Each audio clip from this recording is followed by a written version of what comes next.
Hello friends, आप सभी का स्वागत है आपकी अपनी यूट्यूब चैनल पे।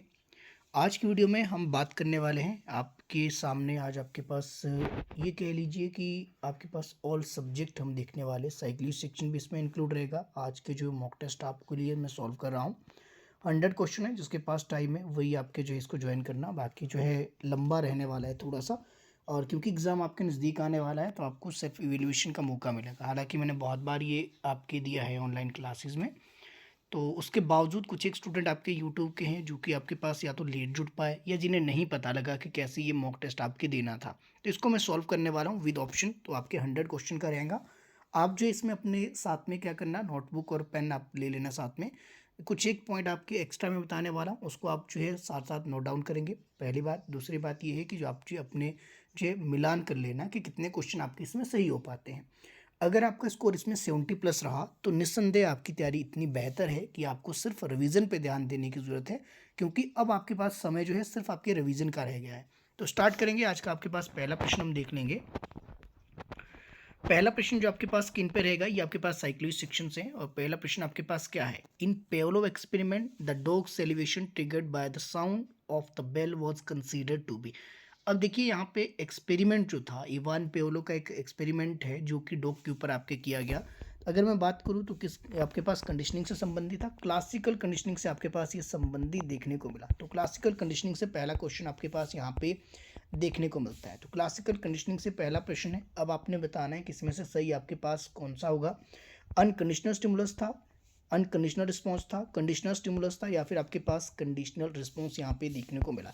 तो आपके पास क्या होगा ये आपने बताना है। सही ऑप्शन आपके पास यहाँ पे सभी दिए गए हैं, इसमें से आपके पास एक ऑप्शन सही है, बाकी आपके गलत है।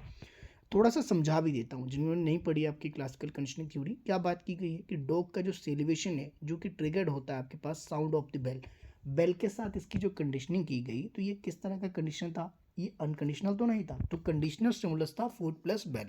तो बेल के साथ जो कंडीशनिंग हुई है ये आपके पास क्या रहेगा, यानी कि आपके पास ऑप्शन जिसमें सी दिया था कंडीशनल स्टिमुलस, ये आपके पास यहाँ पे राइट हो जाना था। ठीक है, तो पहले का जिसने भी आपके पास यहाँ पे ऑप्शन जो सी था इसको आपके जो है लगाया है, बिल्कुल आपके पास ठीक है, और आपको एक नंबर यहाँ पे निसंदेह मिल जाएगा इसका। अगला प्रश्न आपके पास है, in the classical conditioning UCR and CR. आपने बताना है जो क्लासिकल कंडीशनिंग थ्योरी है, जैसे कि आपके हमने पढ़ लिया है क्लासिकल कंडीशनिंग थ्योरी के बारे में, हमने ऑलरेडी मैंने वीडियो भी डाली है। अगर आपने नहीं देखी है तो साइकोलॉजी की अलग से वीडियो उसमें जाकर देख लेना। ज़्यादा समय नहीं दूंगा आपको, 2-3-4 सेकंड आपको मिलेंगे सोचने के लिए। आप चाहे तो वीडियो को पॉज कर सकते हैं। इन क्लासिकल कंडीशनिंग यूसीआर और सीआर, ये यूसीआर क्या आपके पास, यूआर क्या है, यूसीआर नहीं, यूआर से इसमें पूछा है, और सीआर यहाँ पे आपके पास अनकंडीशनल रिस्पॉन्स और कंडीशनल रिस्पॉन्स दो की बात की गई है। कि अनकंडीशनल रिस्पॉन्स आपके पास और कंडीशनल रिस्पॉन्स, यानी कि रिस्पॉन्स जो होगा क्लासिकल कंडीशनिंग में हमने क्या देखा था, जब कंडीशनिंग हो जाती है तो रिस्पॉन्स हमेशा दोनों कैसे होते हैं, सेम होते हैं। यानी कि खाने को देखकर लार आना और बाद में सिर्फ आपके पास जो बेल है उस बेल की साउंड को सुन के आपके लार आना। तो यहाँ पे आपने क्या देखा, दोनों टाइम जो है, दोनों टाइम क्या हुआ, दोनों टाइम आपके पास जो है रिस्पॉन्स जो मिला वो आपके दोनों टाइम सेम मिला। यानी कि आई तो लार ही, ऐसा तो नहीं है कि लार आपके नहीं आई, या लार या कम या ज़्यादा मात्रा में आई। कम या ज़्यादा मात्रा हो भी सकती है, ऐसा नहीं है कि कम ज़्यादा नहीं होगी, लेकिन एक्चुअल में आ तो लार ही रही है। रिस्पॉन्स जो है, रिस्पॉन्स आपके पास किस तरह का देखने को मिला, तो रिस्पॉन्स आपको देखने को मिलता है यहाँ पे हमेशा वो सेम रहेगा। यानी कि एक बच्चे का जो है इंजेक्शन लगने के बाद रोना, और दूसरी बात जो है बच्चे को सिर्फ इंजेक्शन के नाम पर कहना कि तुझे इंजेक्शन लगाया जाएगा, उसके डर के मारे रोना। तो दोनों स्थितियों में आपके पास जो बच्चे का रोना है, बच्चे का जो आंसू आना है, वो हमेशा सेम रहेगा। तो यहाँ पे क्लासिकल कंडीशन थ्योरी में भी यही बात आपकी की गई थी कि यहाँ पे क्या होगा, ये हमेशा आपके पास सेम आपके रहने वाला है। तो आपके पास यस आप पे हो जाना था। जिसने भी किया है बिल्कुल आपके पास यहाँ पे ठीक है। आगे चलेंगे, आपके पास क्वेश्चन आपके पास नेक्स्ट है, who is called the father of green revolution. इसमें मिक्स है क्वेश्चन, जिससे आपके पास दो साइकोलॉजी के हो गए, कुछ आपके पास एसएसटी के है, कुछ जीके सेक्शन आपके पास होगा, कुछ एचबीजी के आपके पास होगा। यानी कि 150 क्वेश्चन का जो रेशो आपका रहता है, इंग्लिश को छोड़कर यहाँ पे मैक्सिमम आपके पास कवर किए गए हैं। इंग्लिश के लिए भी जो मैंने मॉडल टेस्ट पेपर आपके लिए बनाया है उसमें इंग्लिश भी इंक्लूड है, उसको भी आपके लेकर आऊँगा। अगर इसका रिस्पॉन्स सही लगता है, अगर स्टूडेंट यहाँ पे सीरियस है, लगेगा कि आपको इस वीडियो से कहीं हेल्पफुल मिल रही है, तो वो भी आपके लिए सॉल्व करूंगा, कोई दिक्कत नहीं है उसमें। अभी यहाँ पे प्रश्न देख लेते हैं। प्रश्न आपके पास क्या है, who is called the father of green revolution. Green revolution के जो आपके पास पिता है कौन कहलाए जाते हैं? ऑप्शन आपके पास दिए हैं, Verghese Kurien, Norman Borlaug, S Swaminathan, William Conte. अब देखिए यहाँ पे ऑप्शन दिए हैं, इसमें राइट क्या होगा? फादर ऑफ ग्रीन रिवॉल्यूशन, यानी कि आपके पास किसकी बात की गई है? हरित क्रांति की बात की गई है। भारत में जो हरित क्रांति है आप सभी को पता है, हरित क्रांति के जनक आपके पास कौन माने जाते हैं? तो हरित क्रांति के जनक की अगर हम बात करें तो आपके पास यहाँ पे जो सही हो जाना था, ऑप्शन जो बी दिया था नॉर्मन बार्लो, ये आपके यहाँ पे सही हो जाना था, सभी को पता है। अब बाकी व्यक्तियों के नाम की बात की जाए तो यहाँ पे आपके पास वर्गीस कुरियन भी संबंधित है, कुछ को एम स्वामीनाथन भी लग सकता है आपके अपने एस्पेक्ट से। यहाँ पे एम स्वामीनाथन आपके सही होता, लेकिन किसी और कंडीशन के साथ। यहाँ पे सीधा आपके पूछा गया था फादर ऑफ ग्रीन रिवॉल्यूशन, यहाँ पे ये बात नहीं की गई थी कि आपके इंडिया का पूछा जाता। अगर इंडिया में होता तो स्वामीनाथन आपके पास कहीं ना कहीं हो सकता था, और आपको लग भी रहा होगा कुछ स्टूडेंट को, तो लगना आपके पास स्वाभाविक है। अगले प्रश्न पे चलेंगे। अगला प्रश्न आपके पास है, operation flood is related to. Operation flood, पहली बात कि इसको ऑपरेशन फ्लड के नाम से भी जाना जाता है, और ये आपके पास किससे संबंधित है? दूध उत्पादन से संबंधित है आपके पास ये देखने को मिला। इसको क्या कहा जाता है? ऑपरेशन फ्लड को आपके पास किस और नाम से जाना जाता है? तो अगर आप यहाँ पे ऑप्शन देखिए तो ऑप्शन आपके पास यहाँ पे दिए गए हैं, तो इसमें वाइट रिवॉल्यूशन आपके पास यहाँ पे राइट हो जाना था। वाइट रिवॉल्यूशन के नाम से भी इसको जाना जाता है। इसके जनक आपके कौन है? तो ये वर्गीस कुरियन आपके पास, जो कि पीछे हमने ऑप्शन में देखा था। अगला क्वेश्चन आपके पास है क्वेश्चन नंबर 6। क्वेश्चन नंबर 6 नहीं, क्वेश्चन नंबर 5 आपके पास रहेगा, ये सीरियल नंबर थोड़े से आगे पीछे कोई दिक्कत नहीं है। When is the national science day celebrated? अब इसका मतलब क्या हुआ? इसका मतलब ये हुआ कि नेशनल साइंस डे अगर यहाँ पे पूछा गया है तो एक चीज़ याद रखनी कि यहाँ पे डे से भी कई बार क्वेश्चन आपके देखने को मिलते हैं, स्पेशली एचपी टेट में किसी भी स्ट्रीम से हो तो डे से एक दो क्वेश्चन आपका बन जाता है। तो यहाँ पे सिंपल सा क्वेश्चन है कि आपके पास नेशनल साइंस डे आपके कब सेलिब्रेट किया जाता है? तो इसमें जो राइट आपके पास हो जाना था, राइट आपके पास जो देखने को मिलता है वो है 28 फेब। तो आपके पास ऑप्शन जो बी था बिल्कुल आपके ठीक था। अब आपने कमेंट सेक्शन में करना है कमेंट। क्या कमेंट करेंगे? कमेंट्स आपने करना है कि यहाँ पे 22 अप्रैल को क्या मनाया जाता है, 21 अप्रैल को क्या मनाया जाता है, और 7 अप्रैल को यहाँ पे क्या मनाया जाता है। तो ये चीज़ें आपने यहाँ पे इसको करेंगे आप कमेंट सेक्शन में कमेंट। आगे चलेंगे आपके पास क्वेश्चन नंबर 7 आपके पास जो देखने को मिलेगा, the deficiency of vitamin C को। देखिए विटामिन सी की अगर हम बात करें, विटामिन सी की कमी से कौन सा रोग होता है? तो विटामिन से भी एक क्वेश्चन आपके जीके से के सेक्शन के अंदर बन जाता है। किसी भी स्ट्रीम से आप हो कोई दिक्कत नहीं है, यहाँ पे प्रश्न बन जाता है। और प्रश्न ऐसे ही बनता है, विटामिन सी की कमी से कौन सा रोग होता है, बी से कौन सा, सी से कौन सा, डी से कौन सा। तो यहाँ पे विटामिन आपके पास सी की बात की गई है। तो विटामिन सी की कमी से आपके पास इसमें जो रोग देखने को मिलेगा, स्कर्वी। तो ऑप्शन जो आपके पास यहाँ पे सी दिया था ये बिल्कुल आपके ठीक था। हो सकता है कि मैक्सिमम का सही भी हो, और ऐसा भी पॉसिबल है कि कुछ आपके गलत भी आपके आंसर कर रहे हो, ऐसा हो सकता है। तो ऑप्शन जो सी दिया था बिल्कुल आपके पास यहाँ पे ठीक रहेगा। अब एक चीज़ आपने याद रखनी, नाइट ब्लाइंडनेस आपके पास किसकी कमी से होता है? एनीमिया और ऑस्टियोमेलेशिया आपके पास किसकी कमी से देखने को मिलता है? रिकेट्स आपके पास होगा, ये टिकेट्स नहीं है, ये आपके पास रिकेट्स होगा। ठीक है, तो या रिकेट्स एंड ब्लीड गम आपके पास किसकी कमी से देखने को मिलता है? ये चीज़ें आपको पता होनी चाहिए। आगे चलेंगे आपके पास क्वेश्चन नंबर नेक्स्ट है आपके पास, योजना आयोग स्टेब्लिश्ड इन विच ईयर? योजना आयोग जो कि आपके पास क्या है, नीति आयोग की जगह, नीति आयोग जो आपके पास है वो योजना आयोग की जगह आपके पास है। पहले योजना आयोग आपके काम करता था, तो ये आपके पास कब स्टेब्लिश इसको किया गया था, प्रश्न आपसे पूछा गया है। ऑप्शन आपके यहाँ पे दिए गए हैं कि आपके पास क्या इसमें राइट होगा। तो ऑप्शन अगर आप देखिए तो ऑप्शन यहाँ पे अलग अलग सभी के हैं, तो इसमें जो आपके पास राइट आंसर जो होगा, ऑप्शन जो बी दिया था 15 मार्च 1950। ज़्यादा समय इसलिए नहीं दे रहा हूँ क्योंकि वीडियो बहुत लंबा आपकी हो जाएगी, ये क्लास बहुत लंबी आपकी चली जाएगी। थोड़ा सा जल्दी आपको मैं बता रहा हूँ, तो कोशिश करें आप भी जल्दी यहाँ पे रिप्लाई करने की। तो यहाँ पे ऑप्शन जो बी था 15 मार्च 1950 आपके पास यहाँ पे राइट हो जाना था। आगे चलेंगे क्वेश्चन नंबर आपके पास नेक्स्ट है, classical conditioning theory of learning is given by. तो क्लासिकल कंडीशनिंग जो थ्योरी है, जो लर्निंग की क्लासिकल कंडीशनिंग थ्योरी है, यानी कि शास्त्रीय अनुबंधन का सिद्धांत है, इनमें से किसके द्वारा आपके दिया गया है? बी.एफ. स्किनर द्वारा, थॉर्नडाइक द्वारा, पेवलो द्वारा, या फिर आपके कोहलर द्वारा। राइट आंसर आपने बताना है। ऑप्शन आपके पास दिए गए हैं। तो क्लासिकल कंडीशनिंग थ्योरी किसके द्वारा दी गई थी? इवान पेवलो द्वारा। ऑप्शन यहाँ पे जो सी दिया है बिल्कुल आपके पास यहाँ पे राइट हो जाना था। नेक्स्ट आपके पास से क्वेश्चन नंबर नेक्स्ट रहेगा, who gave the title father of the nation to Mahatma Gandhi? Mahatma Gandhi को जो टाइटल है फादर ऑफ नेशन, यानी कि आपके पास राष्ट्रपिता जो आपके कहा था, किसने कहा था? ऑप्शन आपके पास है गोपाल कृष्ण गोखले, सुभाष चंद्र बोस, जवाहरलाल नेहरू, और आपके पास मदन मोहन मालवीय। तो यहाँ पे आपके पास ऑप्शन दिए है, हालाँकि सभी से मेरा मन तो ये कर रहा है कि सभी से एक-एक फैक्ट आपको बता के चलूँ विद ऑप्शन, क्योंकि 100 क्वेश्चन करने हैं आज की क्लास में तो फिर पॉसिबल नहीं हो पाएगा 100 करना। तो इस करके सिर्फ़ आपको वन लाइनर में करवा रहा हूँ, क्योंकि ये इंपॉर्टेंट चीज़ें आपके लिए, इंपॉर्टेंट क्वेश्चन आपके पास है, बहुत इंपॉर्टेंट सेक्शन आपके लिए रहता है। ये मॉक टेस्ट जो मैंने बनाया है, बहुत सोच समझ के बनाया है। अगर आप बहुत ज़्यादा सीरियस है तो कोशिश करें कि इसको आप विद ऑप्शन सॉल्व करें, ठीक है? क्योंकि विद ऑप्शन मैं सॉल्व नहीं कर रहा हूँ, मैं डायरेक्ट आपको क्वेश्चन टू आंसर बता रहा हूँ। तो फादर ऑफ यहाँ पे नेशन जो है महात्मा गांधी को किसने कहा था? ऑप्शन अगर आप बी लेकर चल रहे हो सुभाष चंद्र बोस, तो बिल्कुल आपके यहाँ पे ठीक हो जाएगा। Indira call is situated in, Indira call आपके पास यहाँ पे क्या स्थिति है? यहाँ पे अगर आप इंडिया का मैप देखें तो इंडिया के मैप में आपके पास जो फोर है, जैसे कि आपके पास नॉर्थ का जो आपके पास लास्ट पॉइंट आपके देखने को मिलता है, नॉर्थ पॉइंट की बात की जाए, साउथ पॉइंट की बात की जाए, ईस्ट की लास्ट की बात की जाए और आपके पास वेस्ट की लास्ट की बात की जाए, इन सभी के अलग अलग छोर है। तो नॉर्थ की अगर हम बात करें, नॉर्थ में आपके पास जो लास्ट पॉइंट है, जो आपके अकॉर्डिंग टू लेटीट्यूड है, जो अक्षांश रेखा के हिसाब से लास्ट पॉइंट आपके टच करता है इंडिया का, वो इंदिरा कोल आपके लद्दाख में देखने को मिलता है। तो यहाँ पे जो ऑप्शन आपके पास दिए गए थे, ये लद्दाख आपके पास यहाँ पे राइट हो जाना था। ऑप्शन यहाँ पे जो बी दिया है आपके पास, ये बिल्कुल आपके पास यहाँ पे ठीक हो जाना था। बाकी की अगर मैं बात करूँ आपके पास से, बाकी के ईस्ट में कौन सा है आपके पास, साउथ में कौन सा है, वेस्ट में कौन सा है, तो ये भी आपको पता होना चाहिए। जो कि मैंने क्लासेस में, अगर आप जियोग्राफी वाली एक वीडियो देखें, लेटीट्यूड लॉन्गिट्यूड की मैंने वीडियो डाली है, उसमें जाकर आप देखना, उसमें ये वाला कॉन्सेप्ट आपका जो पूरे कॉन्सेप्ट क्लियर हो जाएगा कि किस छोर को किस नाम से आपके जाना जाता है। क्वेश्चन आप देख लीजिए, आपके पास स्क्रीन के ऊपर दिया गया है, British house of common first Indian member elected. तो कौन आपके पास ब्रिटिश हाउस ऑफ कॉमन में आपके पास फर्स्ट इंडियन थे जो कि आपके पास इलेक्टेड हुए थे एज ए मेंबर? तो आपके पास यहाँ पे ऑप्शन जो दिए गए हैं, गांधी जी आपके पास देखने को मिले, अंबेडकर, दादा भाई नौरोजी और आपके पास रास बिहारी घोष, इसमें से कौन सा आपके पास यहाँ पे राइट होगा? तो ऑप्शन आपके पास दिए गए हैं। तो अगर आपको लग रहा है यहाँ पे दादा भाई नौरोजी, और अगर आपको पता भी है तो बहुत अच्छी बात है, यहाँ पे राइट आपके पास दादा भाई नौरोजी ही आपके पास है। ऑप्शन जो सी था बिल्कुल यहाँ पे ठीक था।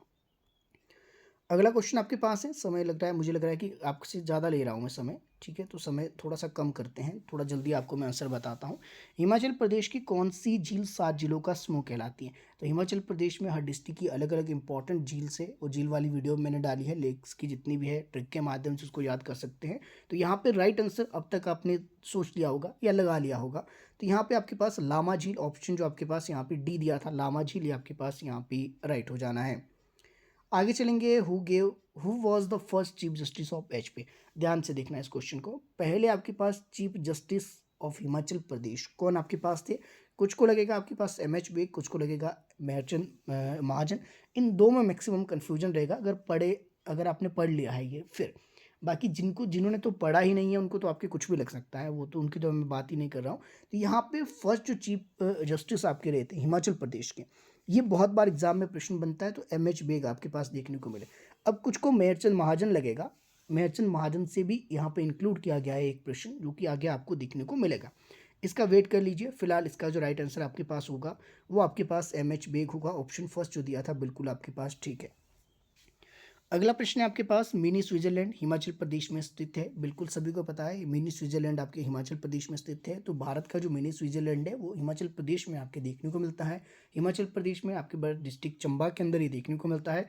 लेकिन यहाँ पे ऑप्शन में आपके पास डिस्ट्रिक्ट का नाम नहीं दिया गया है, यहाँ पे डायरेक्ट एक प्लेस का नाम दिया गया है, जो कि आपके पास देखिए मिनी स्विट्जरलैंड आपके खजियार को आपके कहा जाता है। तो आपके पास खजियार यहाँ पे राइट हो जाना था। तो ऑप्शन आपके पास जो दिया गया था सी, बिल्कुल आपके ये ठीक है। तो ये आप यहाँ पे देख लेना।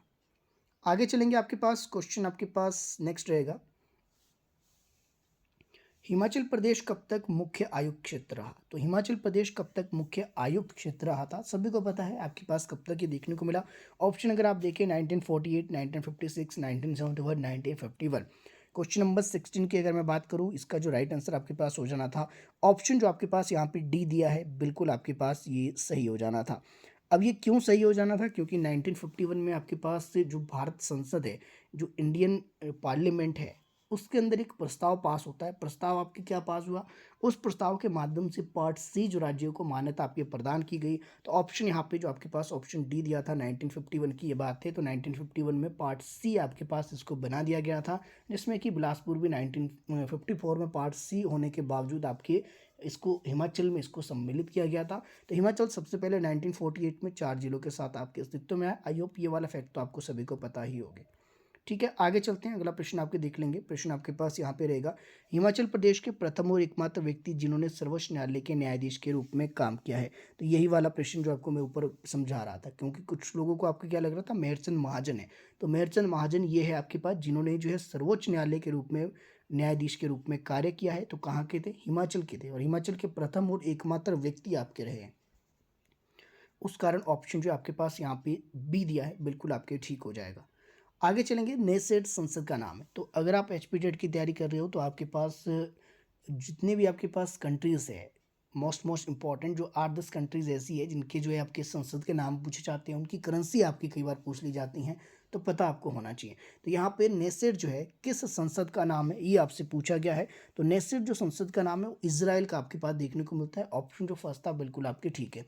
अब जापान की संसद को किस नाम से जाना जाता है, रशिया के किस नाम से, और आपके पास बाकी जो कुछ एक और इम्पॉर्टेंट है वो भी आपने इसको याद कर लेना है। तो फिलहाल तो आपके पास नेसेट जो संसद का नाम है वो आपके पास इजराइल का देखने को मिलता है। जापान की संसद का नाम है, कमेंट सेक्शन में कमेंट कीजिए, देखते हैं आपके पास कौन कौन सही आंसर यहाँ पे करते हैं। First female elected to 6th governor of Maharashtra. तो महाराष्ट्र के जो आपके पास 6th गवर्नर के रूप में आपके इलेक्ट हुई थी, पहली महिला आपके पास ये देखने को मिली। तो कौन आपके पास थी? ऑप्शन आपके पास दिए गए हैं, लक्ष्मी पंडित, राजकुमारी अमृत कौर, इंदिरा गांधी, सुचेता कृपलानी। इसमें से राइट आपके पास क्या होगा ये आपने यहाँ पे बताना है। अगर बात की जाए यहाँ पे राइट की, तो फर्स्ट फीमेल इलेक्ट टू आपके पास 6th गवर्नर ऑफ महाराष्ट्र, ये आपके पास विजय लक्ष्मी पंडित। ऑप्शन जो फर्स्ट था बिल्कुल आपकी यहाँ पे सही हो जाना था।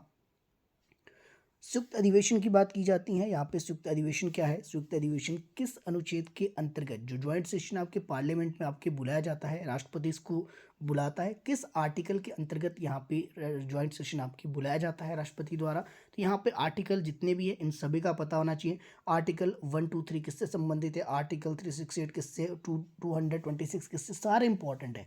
और यहाँ पे राइट जो आपके पास है वो आर्टिकल 108 है, ये संबंधित है आपके पास ज्वाइंट सेशन जो आपके पास होता है। तो ज्वाइंट सेशन आपकी बुलाता कौन है? इसको प्रेसिडेंट द्वारा आपके बुलाया जाता है, और प्रेसिडेंट इसको बुलाता है। हालांकि इसकी जो अध्यक्षता है यहाँ पे ज्वाइंट सेशन जो आपके होता है, इसकी अध्यक्षता जो आपके पास करते हैं वो आपके पास करते हैं लोकसभा के अध्यक्ष जो है, इसकी अध्यक्षता आपके करता है। तो यहाँ पे आर्टिकल 108 आपके पास सही हो जाना था। भारतीय संविधान में मौलिक अधिकार की रक्षा का अधिकार किस अनुच्छेद के अंतर्गत आपके देखने को मिलता है? तो भारतीय संविधान में जो मौलिक अधिकार की रक्षा है वो मौलिक अधिकार के किस अनुच्छेद के अंतर्गत आता है? तो आपसे सिंपल सा प्रश्न पूछा गया, सभी को पता है। और यहाँ पे अगर मैं बात करूँ, ये आपके अधिकार जो है ये सुप्रीम कोर्ट के तहत आपके रिट जारी यहाँ पे की जाती है। अगर आपके पास यहाँ पे हाई कोर्ट होता तो यहाँ पे आर्टिकल आपके अलग होने थे, और अगर एक आर्टिकल आपके पास 226 आपके दिया होता तब भी यहाँ पे हो सकता है कन्फ्यूजन आपकी क्रिएट हो सकती है। फिर आपने क्वेश्चन को ध्यान से पढ़ना है। लेकिन यहाँ पे 226 आपके आर्टिकल नहीं दिया गया है, इसका मतलब आर्टिकल जो आपके पास 32 है, जो कि ऑप्शन फर्स्ट आपकी दिया गया है, ये आपके पास निस्संदेह यहाँ पे सही हो जाएगा। इसमें 5 तरह की रिट आपकी जारी की जा सकती हैं सर्वोच्च न्यायालय से। तो यहाँ पे डायरेक्ट आप जा सकते हैं सर्वोच्च न्यायालय में, तो ये आपको पता होना चाहिए ये वाली चीज़। ठीक है, आगे चलेंगे। आपके पास भारतीय संविधान की किस धारा के अंतर्गत पंचायती विषय रखा गया है? तो ये प्रश्न आपके पास सिंपल सा है, पंचायती राज से संबंधित आप समझ लीजिए। तो यहाँ पे किस धारा की बात की गई, देखिए ध्यान से देखना, प्रश्न आपसे पूछा गया धारा, आपसे अमेंडमेंट नहीं पूछा गया है, आपसे धारा पूछा गया है। एक्चुअल में धारा के हिसाब से भी ये गलत है, लेकिन कोई बात नहीं, इस तरह के आपके कन्फ्यूजन वाले क्वेश्चन आपको एग्जाम में भी देखने को मिलते हैं। जानबूझ के मैंने ये इस तरह से इसको धारा लिखा है, हालांकि धारा का मतलब आपके पास आर्टिकल होता है, लेकिन यहाँ पे धारा इसलिए आपके क्योंकि आपको कन्फ्यूज यहाँ पे किया जा रहा है। तो यहाँ पे ऑप्शन अगर आप देखिए तो यहाँ पे जो आपके पास ऑप्शन जो सी है ये आपके पास भाग 9 इंपॉर्टेंट आपके रहेगा। किस धारा में पंचायती जो राज विषय आपके पास देखने को मिलता है? भाग 9 में। बात की जाए यहाँ पे अमेंडमेंट कौन सा था, तो अमेंडमेंट आपके पास 73rd अमेंडमेंट था, 1992 में आपके हुआ है। इसके बारे में और डिटेल में आपने जानना होगा तो इसके अलग से एक वीडियो बनाई है, उसमें जाकर आप उसको देख लेना अगर आपने डिटेल में थोड़ा सा इसके बारे में देखना होगा, क्योंकि पंचायती राज से प्रश्न आपके बन जाते हैं। अगले प्रश्न की ओर चलते हैं। दल बदल विरोधी कानून किस अनुसूची के अंतर्गत सम्मिलित आपके पास देखने को मिलता है? तो दल बदल आपके पास कौन सी अनुसूची है? तो यहाँ पे इंपॉर्टेंट जो अनुसूचियाँ हैं वो सारी यहाँ पे मेंशन। 9वीं अनुसूची इंपॉर्टेंट है, 7th इंपॉर्टेंट है, 11th इंपॉर्टेंट है, और आपके पास 10th इंपॉर्टेंट है। ये सारी आपके पास इंपॉर्टेंट है। टोटल अनुसूचियाँ कितनी हैं ये भी आपको पता होना चाहिए। मूल रूप से संविधान में कितनी अनुसूचियाँ थी ये आपको पता होना चाहिए। ये सारी चीज़ें छोटे छोटे फैक्ट आपको पता होने चाहिए। तो दल बदल विरोधी जो आपके अनुसूची है ये आपके पास 10 में देखने को मिलता है। ऑप्शन जो फर्स्ट था यहाँ पे ये राइट था। भारतीय संविधान का कौन सा अनुच्छेद नागरिकों के मौलिक अधिकारों की जो है रक्षा की गारंटी देता है? तो यहाँ पे यही वाला है जो आपको मैं पीछे समझा रहा था कि अगर आपके आर्टिकल 226 होता तो फिर स्थिति कुछ और होती। अब यहाँ पे भारतीय संविधान का कौन सा अनुच्छेद है जो कि मौलिक अधिकारों की रक्षा की आपको गारंटी प्रदान करता है? तो आर्टिकल 32 सुप्रीम कोर्ट में और आर्टिकल 226 आपके पास हाई कोर्ट में जाने की आपको अनुमति देता है और वहाँ से आपके रिट जारी यहाँ पे करवा सकते हैं। तो इस हिसाब से ये दोनों हुए, तो ऑप्शन आपके पास जो सी था बोथ, ये आपके पास यहाँ पे राइट हो जाएगा। तो बोथ वाला ऑप्शन आपके पास यहाँ पे राइट है, तो इसको आप यहाँ पे दिख कर चलेंगे। आगे चलेंगे, क्वेश्चन नंबर आपके पास नेक्स्ट है, संविधान सभा के समक्ष उद्देश्य प्रस्ताव। पहला प्रश्न देखिए, इसमें दो तीन प्रश्न बनते हैं कि संविधान सभा के समक्ष जो उद्देश्य प्रस्ताव आपके किसने पेश किया था, पहला प्रश्न। दूसरा प्रश्न आपका बन जाता है कि संविधान सभा के समक्ष जो उद्देश्य प्रस्ताव है ये किसने रखा था, कब रखा था और इसको कब पास किया गया। अलग अलग ये तीन प्रश्न आपके पास हैं। तो यहाँ पे क्या पूछा गया है कि संविधान सभा के समक्ष आपके उद्देश्य प्रस्ताव पेश किया गया, तो पेश किया गया था ये 13 दिसंबर 1946। तो ऑप्शन यहाँ पे डी है वो आपके पास राइट होगा। हालांकि पास ये 22 जनवरी 1947 को आपके देखने को मिला। तो छोटे छोटे फैक्ट आप लेकर चलेंगे तो बेहद बढ़िया है। बाकी अगर बात की जाए, बाकी के ऑप्शन भी इसमें कुछ सोच समझ कर मैंने रखे हैं। जैसे कि आपको मैं एग्जांपल दे दूं, 9 दिसंबर 1946 इसलिए रखा है क्योंकि इस दिसंबर संविधान की पहली जो बैठक आपके देखने को मिलती है 9 दिसंबर 1946। 11 दिसंबर 1947 तो आपके पास गलत होगा। अगर ये 11 दिसंबर 1946 होता तो यहाँ पे संविधान की दूसरी बैठक हुई थी, इसमें जो संविधान सभा के जो स्थायी अध्यक्ष आपके डॉक्टर राजेंद्र प्रसाद आपके चुने गए थे। तो उस करके आपके पास ये इस तरह के फैक्ट आपके बन सकते हैं। 22 जुलाई 1946 की अगर मैं बात करूं तो यहाँ पे 22 जुलाई अगर 1947 होता तो इससे एक और प्रश्न आपके निकल कर आप सामने आना था। चलिए वापस चलते हैं अपने क्वेश्चन पे, क्योंकि अगर भटक गए तो 100 क्वेश्चन आपके ये पॉसिबल नहीं हो पाएंगे कम से कम समय में। अगला प्रश्न आपके पास है, संविधान सभा का अध्यक्ष 9 दिसंबर 1946 से लेकर 11 दिसंबर 1946 तक किसे चुना गया था। तो यहाँ पे संविधान सभा की पहली बैठक 9 दिसंबर को होती है और जब आपकी पहली बैठक होती है तो इसमें एक अस्थायी अध्यक्ष के तौर पे आपके जो चुने गए थे उनका नाम आपसे पूछा गया है। ऑप्शन आपके पास सचिदानंद सिन्हा, पंडित जवाहरलाल नेहरू, सुभाष चंद्र बोस, राजेंद्र प्रसाद। ऑप्शन आपके पास सभी दिए गए, इसमें से सही आपने बताना है कौन सा है। तो 9 दिसंबर को जब ये पहली बैठक हुई उस समय अध्यक्ष आपके कौन चुना जाएगा इसका निर्णय नहीं किया गया था। तो फ्रांस में एक प्रथा है कि जो सबसे उम्रदराज व्यक्ति है, वयोवृद्ध जो व्यक्ति होगा उसे अध्यक्ष चुना जाएगा। तो संविधान सभा में सबसे जो उम्रदराज व्यक्ति या वयोवृद्ध व्यक्ति आपके पास थे वो थे सच्चिदानंद सिन्हा। तो ऑप्शन जो फर्स्ट था ये बिल्कुल आपके ठीक था। उसके बाद 11 दिसंबर 1946 को संविधान सभा का जो अध्यक्ष है वो आपके डॉक्टर राजेंद्र प्रसाद को बनाया गया। हालांकि ये सिर्फ संविधान सभा के रूप में जब बैठक होती थी उसके अध्यक्ष थे। एक बैठक आपकी विधायिका के तौर पर देखने को मिलती थी संविधान सभा की, उसकी अध्यक्षता आपके जीवी मावलंकर करते थे। अलग अलग फैक्टर दोनों, अलग अलग याद इसको आप रखेंगे। आगे चलेंगे, क्वेश्चन आपके पास नेक्स्ट आपके पास स्क्रीन पे दिया गया है, भारतीय संविधान में अंकित फंडामेंटल राइट्स मौलिक अधिकार की बात की गई है, किस देश के संविधान से आपके लिया गया है। अमेरिका, जर्मनी, आपके पास रूस है, आपके पास जर्मनी 2 बार दिया है, कोई दिक्कत नहीं है यहाँ पे। फंडामेंटल राइट्स है यानी कि फंडामेंटल राइट्स का मतलब हो गया आपके मौलिक अधिकार। मौलिक अधिकार भारतीय संविधान के अंदर जो आपके लिए गए हैं किस देश के संविधान से लिए गए, तो सभी को पता हो कि वो होगा अमेरिका के आपके देखने को मिलेगा। तो ऑप्शन फर्स्ट जो भी लेकर चल रहे हैं इसमें ज़्यादा समय नहीं कर आप करते क्योंकि सभी को पता है अमेरिका से आपके ये लिए गए हैं। भारत का राष्ट्रीय गीत पहली बार आपके कब गाया गया, तो भारत के राष्ट्रीय गीत की अगर मैं बात करूं, राष्ट्रीय गीत आपके पास सभी को पता है वंदे मातरम आपके पास देखने को मिलता है। तो वंदे मातरम भारत का जो राष्ट्रीय गीत है इसको पहली बार आपके पास कब गाया गया। एक बात यहाँ पे किस अधिवेशन में, कलकत्ता का एक अधिवेशन आपके चल रहा था, तो कहाँ पे चल रहा था, कलकत्ता में चल रहा था। किसका अधिवेशन था, इंडियन नेशनल कांग्रेस का, माफ कीजिएगा कलकत्ता का अधिवेशन नहीं है, भारतीय राष्ट्रीय कांग्रेस का अधिवेशन चल रहा था कलकत्ता में। 1896 की बात है, पहली बार इसमें आपके पास भारत का जो राष्ट्रीय गीत है इसको आपके गाया गया 11 दिसंबर 1896 को। किसने लिखा है सभी को पता होगा, आप कमेंट सेक्शन में कमेंट कीजिएगा। और कहाँ से लिया गया है ये भी आपको पता होना चाहिए, किस उपन्यास से इसको लिया गया था। कई बार प्रश्न ऐसे भी बन जाते हैं। हिमाचल प्रदेश में कितने मंडल है ये भी सभी को पता होगा, हिमाचल प्रदेश में कितने मंडल है। अब कुछ स्टूडेंट आपके जिन्होंने बिल्कुल नहीं पढ़ा है, स्टडी के टच में नहीं है, वो आपके 68 भी कह सकते हैं, जो कि बहुत गलत बात है। हिमाचल प्रदेश में कितने मंडल आपके पास देखने को मिलेंगे, तो हिमाचल प्रदेश में टोटल आपके पास 3 मंडल है। कौन कौन से 3 मंडल है कमेंट सेक्शन में कमेंट कीजिएगा। बाकी अगर आपने HPGK की 1000 क्वेश्चन की सीरीज देखी होगी तो वहाँ तो मैंने बहुत बार ये आपकी डिस्कस की है बात। 8% संविधान में कितनी भाषाओं को मान्यता प्राप्त है, तो भारतीय संविधान के अंदर कितनी भाषाओं को मान्यता प्राप्त है। वर्तमान की बात की जाए तो वर्तमान में 22 है। तो ऑप्शन जो डी था बिल्कुल आपके ठीक था। बात की जाए मूल रूप से भारतीय संविधान में कितनी भाषाओं को मान्यता प्राप्त थी, फिर आपके पास ऑप्शन जो सी आपके उसके अकॉर्डिंग होना था। तो अभी फिलहाल आपके पास इसका राइट आंसर होगा ऑप्शन डी। शिक्षा किस सूची का विषय है? तो क्वेश्चन नंबर आपके पास नेक्स्ट है, शिक्षा किस सूची का विषय है?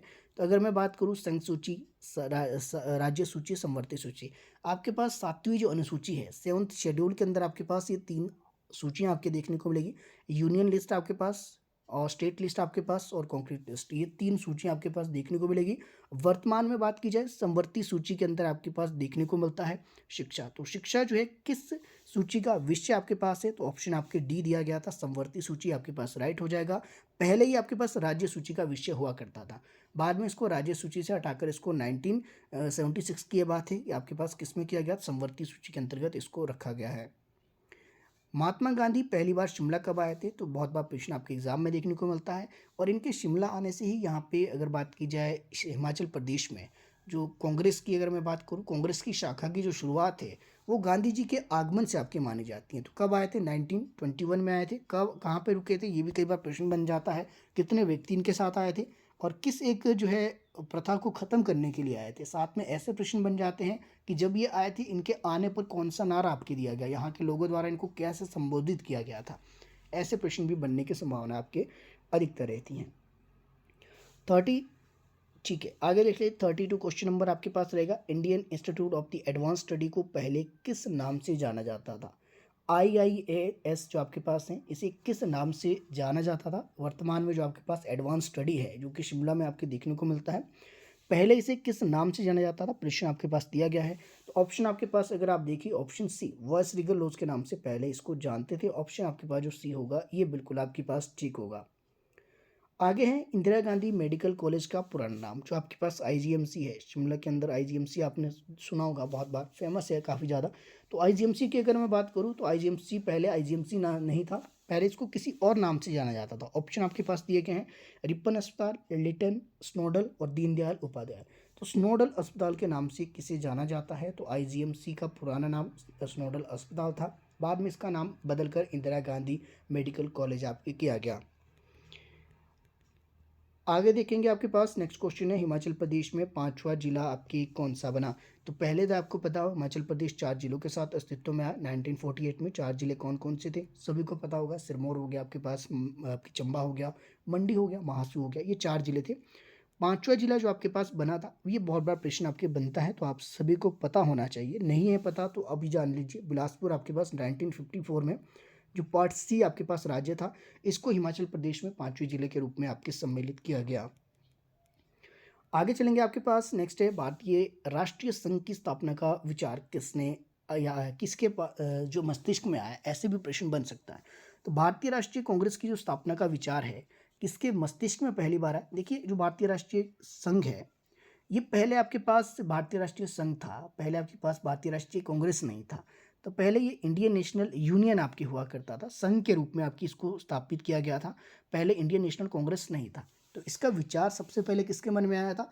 एओ ह्यूम के मन में। एओ ह्यूम क्या थे? एक अंग्रेज अधिकारी थे, इनके मन में ये विचार आया कि एक संघ बनाया जाए, जो संघ आपके पास जो आम जनता है उनकी समस्याओं को जो है एक माध्यम बनाया जाए, एक कह सकते हैं औपचारिक तौर पे जो है लोगों की समस्याओं को जो है सरकार के समक्ष रखना इसका काम था। तो इसके कर एक संघ बनाया गया, बाद में इसका नाम बदलकर संघ से इसको कांग्रेस आपकी किया गया।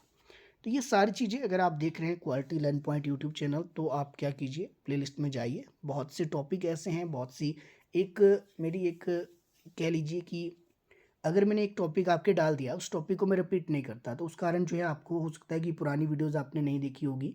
तो पहली बार अगर आप जुड़े हो तो आप चाहे तो प्लेलिस्ट में चले जाइए, quality learn point YouTube channel की प्लेलिस्ट है, तो प्लेलिस्ट में आप चले जाइए, उसमें जाकर आप यहाँ पे पुरानी वीडियोज़ देख सकते हैं। एक बार जो मैंने टॉपिक करवा दिए, उन टॉपिक को जो बार बार मैं नहीं करवाता, लेकिन एक अपडेट के साथ इसको लेकर भी आऊँगा। देखते हैं अगर जिससे मुझे समय लगता है तो कुछ एक टॉपिक आपके पास दोबारा इसमें अमेंडमेंट होने हैं, कुछ इन्फॉर्मेशन इसमें नहीं डालनी है, वो मैं कोशिश करूँगा जैसे मुझे समय लगेगा प्रोवाइड करवा दूँगा। बाकी आप अभी प्लेलिस्ट में जाकर देख लेना बाकी के जितने टॉपिक आपके पास हैं। इंदिरा पॉइंट आपके पास सिचुएटेड है। देखिए, इंदिरा पॉइंट ये भी आपके पास 2 फैक्ट यहाँ से बनते हैं। ये है भारत की जो दक्षिणतम भूमि है, एक तो भारत की मुख्य भूमि है जो कि आपके पास क्या है, तमिलनाडु में स्थित है आपके पास कन्याकुमारी, ठीक है। कन्याकुमारी है मुख्य भूमि का दक्षिण बिंदु। अगर आपसे पूछा जाए दक्षिणतम बिंदु, तो वो आपके पास जो देखने को मिलता है वो कहाँ देखने को मिलता है, अंडमान निकोबार के में देखने को मिलता है, जिसको कि किस नाम से जाना जाता है, उसको जाना था इंदिरा पॉइंट के नाम से।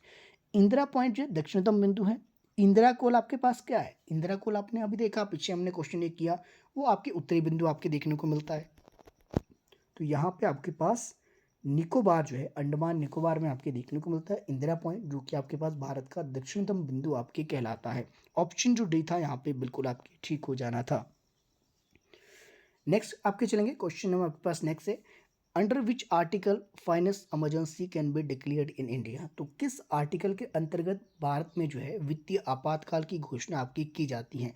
तो आप सभी को पता है आर्टिकल 352 क्या है, आर्टिकल 356 क्या है, आर्टिकल 360 क्या है। आर्टिकल 368 तो यहाँ पे है ही नहीं इमरजेंसी से, तो इसकी बात भी नहीं करते। तो यहाँ पे इमरजेंसी से रिलेटेड 3 आर्टिकल है, जिसमें से आर्टिकल 360 आपके जो है वित्तीय आपातकाल से संबंधित है। ऑप्शन जो आपके पास सी दिया था ये आपके पास यहाँ पे सही हो जाना था। आगे चलेंगे आपके पास, according to Skinner operant conditioning theory a negative reinforcement is. अब देखिए ऑपरेंट कंडीशनिंग जो थ्योरी है, जिसको आप सक्रिय अनुबंधन का सिद्धांत कहते हो, ये आपके पास ये क्रिया प्रसूत अनुबंधन का सिद्धांत में उसको कहा जाता है। एक ही बात है, ऑपरेंट कंडीशनिंग कह लीजिए, क्रिया प्रसूत कह लीजिए, या फिर आपके पास सक्रिय अनुबंधन कह लीजिए, एक ही बात है। तो इसमें ऑपरेंट कंडीशनिंग थ्योरी में जो आपके पास नेगेटिव रिइंफोर्समेंट है, वो आपके पास किसके लिए आपके यूज़ किया जाता है और आपके है क्या। तो आपके पास ऑप्शन दिए गए, बिहेवियर थेरेपी है, रिइंफोर्सर है, अ रिम्यूअल ऑफ पॉजिटिव रिइंफोर्समेंट, या सेल्फ रिइंफोर्समेंट आपके देखने को मिलेगा। तो किसके लिए आपकी हो जाता है ये removal of the positive reinforcement. तो किसके लिए नेगेटिव रिइंफोर्समेंट आप यूज़ करेंगे, जो पॉजिटिव है उसको जो है रिमूव करने के लिए। तो इसके व्यवहार में परिवर्तन करने के आप क्या करेंगे, यहाँ पे नकारात्मक पुनर्बलन का प्रयोग करेंगे। तो ऑप्शन आपके पास जो सी दिया है, रिमूवल ऑफ पॉजिटिव रिइंफोर्समेंट, ये आपके पास यहाँ पे राइट हो जाएगा। B F Skinner is famous for his theory. आपके पास सभी को पता है लर्निंग की कौन सी थ्योरी है, तो ऑपरेंट कंडीशनिंग अभी तो हमने बात की, ऑप्शन जो बी था आपके पास यहाँ पे राइट हो जाएगा। इसके ऊपर अलग से वीडियोस बनी है, थ्योरीज के ऊपर जाकर देख लेना अगर आपको लगेगा कि आपको देखनी है। Operant conditioning behaviour and reinforcement is, तो क्या आपके पास पॉजिटिव होगा या नेगेटिव होगा। जो बिहेवियर आपके पास ऑपरेंट कंडीशनिंग बिहेवियर आपके पास है, ये रिइंफोर्समेंट के तौर पे पॉजिटिव भी हो सकता है, नेगेटिव भी हो सकता है। तो यहाँ पे ऑप्शन जो सी दिया है बोथ आपके पास यहाँ पे राइट हो जाएगा। स्ट्रेट फ्रॉम दी हार्ट आपके पास पुस्तक के लेखक कौन है। तो पुस्तक कई बार पूछ ली जाती है, जो फेमस आपके पास राइटर है, आपके पास कोई आपके पास कह लीजिए कि स्पोर्ट्स पर्सन है, कोई आपके पास नेता है जिसने कोई बुक लिखी है हाल ही में। करंट अफेयर में 2-3 क्वेश्चन ऐसे पूछे जाते हैं। तो स्ट्रेट फ्रॉम दी हार्ट पुस्तक के लेखक आपके कौन है, तो ऑप्शन आपके पास जो बी दिया गया था कपिल देव, ये बिल्कुल आपके यहाँ पे सही हो जाएगा। हॉकी के जादूगर किसे कहते हैं, तो हॉकी के जादूगर के नाम से किसे जाना जाता है, तो आप सभी को पता होगा, इनके जन्मदिन पे आपके जो है खेल दिवस के रूप में भी इसको मनाया जाता है। तो यहाँ पे मेजर ध्यानचंद है, इनको हॉकी के जादूगर के रूप में आपकी जाना जाता है। बाकी पीटी उषा को क्या कहा जाता है, मिल्खा सिंह को क्या कहा जाता है, सरोजिनी नायडू को क्या कहा जाता है, कमेंट सेक्शन में कमेंट कीजिएगा और आपको पता होना चाहिए। मुद्रा राक्षस लेखक कौन है आपके पास इस पुस्तक के, तो मुद्रा राक्षस जो पुस्तक है इसके लेखक आपसे पूछेंगे। ऑप्शन आपके पास लिमिटेड है, विशाख दत्त, पाणिनि, मेगस्थनीज। सभी को पता होगा विशाख दत्त की पुस्तक है, तो ऑप्शन जो फर्स्ट था ये आपके बिल्कुल ठीक है। पाणिनि ने संस्कृत ग्रंथ लिखा है, कौन सा लिखा है बताना। मेगस्थनीज आपके पास क्यों इंपॉर्टेंट है बताना, मेगस्थनीज की कौन सी बुक आपके पास इंपॉर्टेंट है। महात्मा गांधी ने देश रत्न की उपाधि किसे दी थी, तो महात्मा गांधी ने एक टाइटल दिया देश रत्न, किसी व्यक्ति को कहा था, किसे कहा, राजेंद्र प्रसाद, रविंद्रनाथ टैगोर, सुभाष चंद्र बोस या जिन्ना, इनमें से किसे देश रत्न आपके कहा था। आर्टिकल आपके आर्टिकल नहीं है आपके पास, क्वेश्चन नंबर 45 पे महात्मा गांधी ने देश रत्न की उपाधि इनमें से किसे दी थी, तो राजेंद्र प्रसाद को दी थी। ऑप्शन जो फर्स्ट था बिल्कुल आपके यहाँ पे ठीक है। सूर्य को एक देशांतर से दूसरे देशांतर तक पहुंचने में कितना समय लगता है। ऑप्शन आपके पास दिए गए 101 किलोमीटर, 1440 मिनट, 24 मिनट या फिर 4 मिनट, इनमें से आपके पास क्या ऑप्शन होगा। तो सूर्य को एक देशांतर से दूसरे देशांतर तक पहुंचने में कितना समय लगेगा। सीधी सी बात है कि पूरी पृथ्वी जो है अपना एक चक्कर आपके पास 24 आवर 24 घंटे में आपके पूरा करती हैं। तो 24 घंटे में एक पूरा चक्कर अगर कोई पूरा एक चक्कर पूरा कोई करता है, अपनी पोजीशन यहाँ से चलता है और यहीं पे आपके वापस आता है, तो ये 360 हो जाता है। 360 डिग्री अगर 24 घंटे में पूरा होता है तो इस हिसाब से अगर आप देखिए तो 1 डिग्री में कितना समय लग रहा है, लगभग आपके पास यहाँ पे 4 मिनट आपके लग जाते हैं। तो इसमें ऑप्शन आपके पास जो डी दिया था ये बिल्कुल आपके सही हो जाना था। 360 डिग्री है पूरी पृथ्वी, तो अगर आप इस हिसाब से देखें 24 घंटे में अगर 360 डिग्री घूम जाती हैं तो 1 मिनट में कितने आपके पास 1 डिग्री घूमने में कितना समय लगेगा, तो कम से कम 4 मिनट आपके पास लगेंगे। तो ऑप्शन डी आपके पास यहाँ पे राइट था। बंगाल विभाजन आपके वापस कब लिया गया? ध्यान से प्रश्न सुनना, कई बार स्टूडेंट को लगता है कि बंगाल विभाजन है, सीधा आपके पास ऑप्शन जो फर्स्ट दिखा 1905 वो लगा दिया, ऐसा नहीं करना है। ध्यान से प्रश्न को सुनेंगे आप, बंगाल विभाजन कब वापस लिया गया था? तो बंगाल विभाजन हुआ था आपके पास 1905 में, इसको लिया वापस कब गया था? 1911 में। तो कुछ एक्स्ट्रा फैक्ट बताने के चक्कर में आपका टाइम ज़्यादा लगेगा, उस डायरेक्ट क्वेश्चन पे आ जाते हैं। बंगाल विभाजन वापस कब लिया? 1911 में लिया। किसके समय की बात है? लॉर्ड हार्डिंग द्वितीय के समय की बात है। कम से कम पॉइंट हम देखेंगे तो फिर ज़्यादा जल्दी आपके पास हो जाएगा। भारतीय संसद ने किस वर्ष गृह राज्यों के लिए संबंधित अधिनियम पारित किया? ये तो मैंने आपको बातों बातों में दो तीन बार बता दिया है कि पार्ट सी के लिए जो एक संसद में एक अधिनियम पारित किया गया था 1951 की ये बात है। तो यहाँ पे हिमाचल प्रदेश को भी 1951 में जो पार्ट सी का आपके पास राज्य बनाया गया था और 56 तक आपके पास हिमाचल पार्ट सी था। 56 के बाद आपने देखा होगा कि 1941 तक तो आपके पास केंद्र शासित प्रदेश था। ये छोटे छोटे फैक्ट इसको लिंक कर कर चलेंगे तो फिर आपको याद करने में ज़्यादा समस्या नहीं रहेगी। भारतीय राष्ट्रीय कांग्रेस की स्थापना का जो विचार एओ ह्यूम को आया था, कब ये स्थापना हुई थी? 1885 के समय की बात है, 28 दिसंबर। अगर आपको पर्टिकुलर डेट आपसे पूछी जाए तो वो भी आपने याद रख लेना, 28 दिसंबर की ये बात है। कुक्ति वन्यजीव अभयारण्य हिमाचल प्रदेश के किस जिला में है? तो कुक्ति वन्यजीव अभयारण्य शॉर्ट्स में भी मैंने डाला था, जो आपके पास एचपीजीके के शॉर्ट्स में आजकल देखते हो शॉर्ट्स मैंने डाले हैं। तो डिस्ट्रिक्ट चंबा से संबंधित है, ऑप्शन जो बी दिया था यहाँ पे बिल्कुल आपके पास राइट हो जाना था। नेक्स्ट पे चलते हैं, अगला क्वेश्चन आपके पास है उच्च न्यायालय की प्रथम महिला न्यायाधीश आपके पास कौन थी? तो उच्च न्यायालय की प्रथम महिला न्यायाधीश आपसे पूछा गया है, ध्यान से देखना। उच्च न्यायालय कहा गया है, सुप्रीम कोर्ट नहीं है। अगर आपके पास सुप्रीम कोर्ट दिया होता या सर्वोच्च न्यायालय दिया होता तो आपके पास यहाँ पे अलग आंसर आपके पास आना था। उच्च न्यायालय है तो आपके पास लीला सेठ ऑप्शन जो डी दिया था ये बिल्कुल आपके यहाँ पे सही हो जाना था। बहुत से स्टूडेंट यहाँ पे कंफ्यूज होते हैं। संविधान सभा की पहली बैठक बातों बातों में बहुत बार अभी मैंने एक्स्ट्रा फैक्ट के साथ बता दिया है, 9 दिसंबर को आपके पास देखने को मिलती है, 9 दिसंबर 1940 को। तो यहाँ पे ऑप्शन जो आपके पास सी दिया था 9 दिसंबर 1946 ये आपके पास यहाँ पे राइट हो जाना था। अगला क्वेश्चन, लोकसभा में राष्ट्रपति कितने सदस्य मनोनीत करता है? तो ये भी बिल्कुल बेसिक से क्वेश्चन है। अब ऐसा हो सकता है कि मुझे बेसिक लग रहे हो, जो पहली बार पढ़े उन्हें ना लगे। तो लोकसभा में आपके पास राष्ट्रपति 2 सदस्यों को मनोनीत कर सकते हैं। तो ऑप्शन यहाँ पे फर्स्ट दिया था बिल्कुल आपके यहाँ पे ठीक था। कुछ को 12 लगेगा, तो 12 कहाँ पे करेगा? ये आपके पास राज्यसभा में। राज्यसभा के सदस्यों को चयनित होने हेतु न्यूनतम आयु, तो राज्यसभा का अगर आपको सदस्य बनना है तो मिनिमम एज आपकी कितनी होगी? 30 आपके रहेगी। तो राज्यसभा के सदस्य बनने के लिए कम से कम आयु कितनी होती है? 30 वर्ष आपके पास देखने को मिलेगी। अगर आपको लोकसभा का सदस्य बनना है तो फिर आपके पास यहाँ पे 25 आपकी मिनिमम एज आपके देखने को मिलती है। राज्यसभा, लोकसभा, विधानमंडल, संसद और विधानमंडल की अलग मैंने वीडियो डाली है, उसमें देख लेना। उसमें बहुत से टॉपिक आपके क्लियर हो जाएंगे। इस संबंधित अगर आपको नहीं समझ में आता है, याद नहीं होता कि किसके लिए कितनी कितनी आयु आपकी होगी, मुख्यमंत्री बनने के लिए कितनी है, प्रधानमंत्री बनने के लिए कितनी है, राष्ट्रपति बनने के लिए, उस वीडियो के अंदर एक के अंदर बहुत सी चीज़ें आपको क्लियर हो जाएगी। देख लेना एक बार प्लेलिस्ट में जाकर, उसमें पॉलिटिकल का एक अलग से बना है फोल्डर जो प्लेलिस्ट के अंदर, तो उसमें पॉलिटी वाले में देख लेना। संसद करके एक अलग सी वीडियो का लिए टॉपिक होगा, उसमें मिल जाएगा आपको वो सारा कंटेंट। संसद के किस सदन को प्रतिनिधि सभा, सभी को पता है जनता का जो सदन है प्रतिनिधि सभा भी इसको कहा जाता है। तो आपके लोकसभा आपके पास रहेगा। ऑप्शन जो फर्स्ट था ये बिल्कुल आपके पास यहाँ पे राइट हो जाएगा। संयुक्त अधिवेशन की अध्यक्षता कौन करता है? तो संयुक्त अधिवेशन ज्वाइंट सेशन, ये भी मैंने आपको आर्टिकल 108 की जब हम बात कर रहे थे, अध्यक्षता आपके पास हमेशा लोकसभा का अध्यक्ष करेगा। तो ऑप्शन जो सी था बिल्कुल आपके पास यहाँ पे ठीक हो जाएगा। शून्यकाल में भारत की जो शुरुआत है, या बात की जाए भारत में जो शून्यकाल भारत में ही शुरू हुआ था एक्चुअल में, कब ये शुरू हुआ था? एक प्रश्न आपसे ये पूछा गया है, ठीक है। तो यहाँ पे ऑप्शन जो दिए गए 1962, 1966, 1971, 1996। अब मुझे बहुत आसान से प्रश्न लग रहे हैं, तो 1962 में आपके पास शून्यकाल भारत में जो शुरू होता है। तो आप सभी को पता है भारत की ही देन है शून्यकाल, तो ये भी आपको पता होना चाहिए। किस सदन का सभापति उसका सदस्य नहीं होता? बहुत बच्चों वाले क्वेश्चन मुझे लग रहे हैं, पता नहीं आपको भी लग रही हो शायद। तो यहाँ पे राज्यसभा की अगर मैं बात करूँ तो राज्यसभा का जो सभापति होता है उसका सदस्य नहीं होता। तो राज्यसभा का सभापति आपको सब पता है, वाइस प्रेसिडेंट आपके पास उपराष्ट्रपति होते हैं, और उपराष्ट्रपति बनने के लिए मिनिमम एज भी आपके पास 35 ईयर रहती है। तो ऐसा नहीं है कि अगर आपके पास ये राज्यसभा का सदस्य जो है राज्यसभा का सभापति है तो इसके लिए मिनिमम एज 30 होगी, ऐसा नहीं है। 30 सिर्फ राज्यसभा के सदस्य बनने के लिए, क्योंकि उपसभापति इसका सदस्य नहीं होता, सिर्फ इसका एक पदेन सभापति के रूप में कार्य करता है। तो इसके 35 मिनिमम एज रहेगी। और बात की जाए तो उसका सदस्य होता है तो उसका सदस्य नहीं होता है, तो ये भी आपको पता होना चाहिए।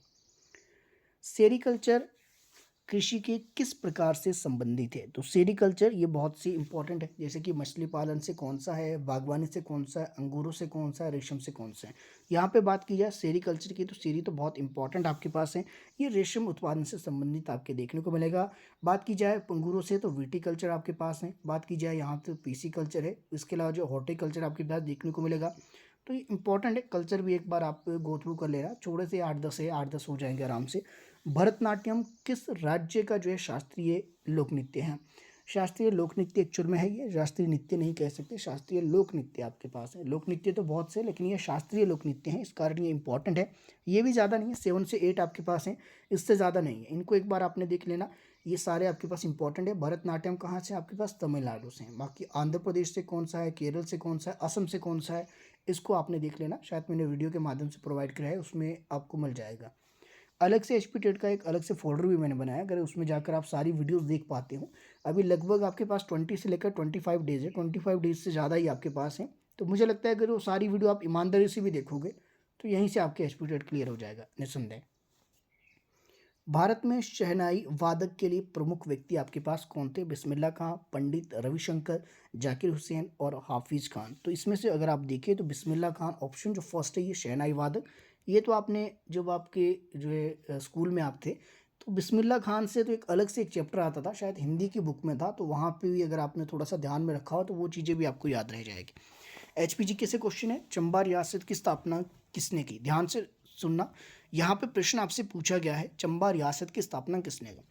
चंबा रियासत की अगर मैं बात करूँ अलग है, चंबा शहर अलग है। चंबा रियासत की स्थापना आपकी किसने तो की थी? इंपॉर्टेंट है, तो यहाँ पे ऑप्शन अगर बी देखिए तो मेरू वर्मन आपके पास यहाँ पे राइट हो जाएगा। चंबा शहर की जब भी बात की जाएगी तो साहिल वर्मन आपके पास इंपॉर्टेंट है।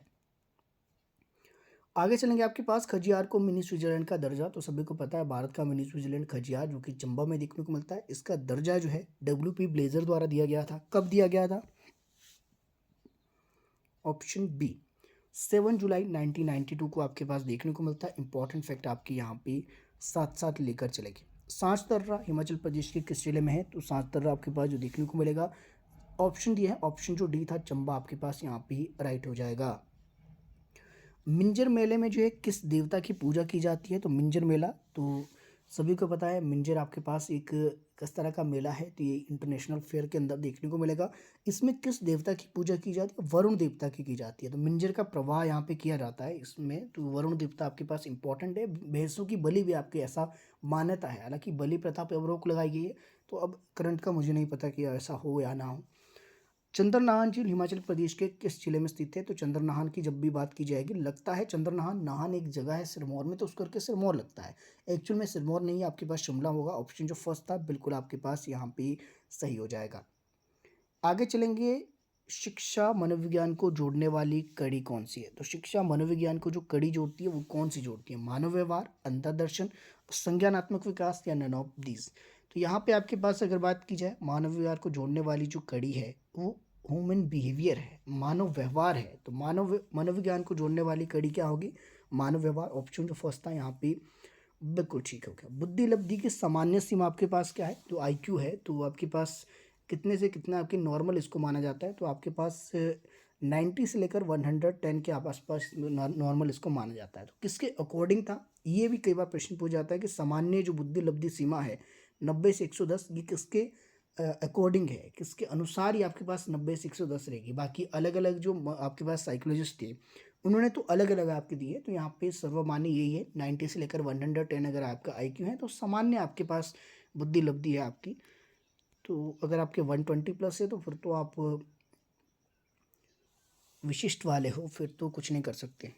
गेस्टाल्टवादी ने जो अधिगम सिद्धांत आपके दिया था, गेस्टाल्टवादियों ने अधिगम सिद्धांत दिया, कौन सा दिया था? इनसाइड थ्योरी आपके पास देखने को मिलती है। तो इनसाइड थ्योरी आपके पास किसके द्वारा दी गई थी? इनसाइड थ्योरी जो दी गई थी, ये दी गई थी आपके पास, तीन व्यक्ति थे। कौन कौन से थे? वर्दिमल, कोहलर, कॉफा। ये तीनों व्यक्ति इंपॉर्टेंट है, हालांकि नाम इसमें ज़्यादातर आपकी कोहलर का देखने को मिलता है। कोहलर की बुक थी, उसके कारण इसका नाम ज़्यादा आपके देखने को मिलेगा। हालांकि थे ये सारे गेस्टाल्ट थ्योरिस्ट ही थे। तो यहाँ पे अगर मैं बात करूँ तो ये किसने दिया था? तो इनसाइड थ्योरी इनके द्वारा दी गई थी। तो ऑप्शन जो फर्स्ट था यहाँ पे आपके पास राइट हो जाना था। आगे चलेंगे आपके पास, आगे आपके पास जो क्वेश्चन देखने को मिलेगा,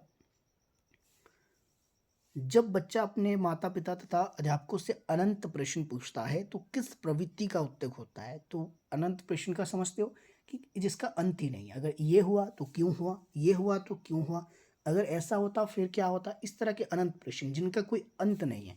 तो जब भी अनंत प्रश्न बच्चा पूछेगा, इसका मतलब क्या है कि बच्चे में आपके पास क्यूरियोसिटी ज़्यादा है जानने की, क्या चीज़ें हो रही है, क्यों हो रही है, अगर ऐसा हुआ तो ऐसा क्यों नहीं हुआ।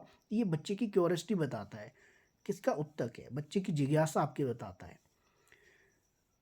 Where was the first experimental psychology laboratory set up? तो आपके पास कहाँ पे पहली जो एक्सपेरिमेंटल साइकोलॉजी आपके सेटअप की गई थी, सभी को पता होगा। ये आपके पास कहाँ पे देखने को मिली?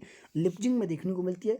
कब देखने को मिली लिपजिंग में? ये भी कई बार प्रश्न पूछा जाता है। तो लिपजिंग में आपकी जो देखने को मिलती है, कब देखने को मिली, ये कमेंट सेक्शन में कमेंट कीजिएगा। Who propounded the theory of the trial and error? Trial and error, भूल और पतन का सिद्धांत है, किसके द्वारा दिया गया था? आंख बंद करके इसको लगा देंगे, जो मेरे पास रेगुलर स्टूडेंट हैं उनको तो याद होगी चीज़ें। थॉर्नडाइक द्वारा इसको दिया गया था, ट्रायल एंड पतन और भूल का सिद्धांत।